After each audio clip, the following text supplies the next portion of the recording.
一聲槍聲，公開組金杯決賽已經展開啦。第一線學生星雄順利龍舟隊，第二線青英龍，第三線阿公角，第四線清風龍，第五線大潭篤龍舟會 A 啊，第六線廣州番禺區友誼龍舟隊，第七線將軍澳消防龍舟隊，第八線立邦油漆小王子金型龍啊！好啦，過咗第二個浮波，暫時領先。第四線啊，清風龍有相當優勢，但喺隔離第三線阿公角亦都緊隨其後，仲有第二線青英龍亦都唔慢喎。第一線學生嘅朋友喺後邊追緊上嚟啊！好啦，準備個最後浮波，暫時領先嘅係第四線清風龍啊！後邊第五線同埋第三線阿公角同埋大潭篤都喺後邊冚上嚟啊！好啦，最尾幾步啦，睇下邊隊最快衝線。第四線清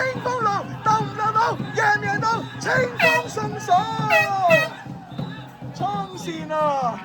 至於第二名會係第五線嘅大潭篤龍舟會 A 定係第三線阿公角呢？相當接近。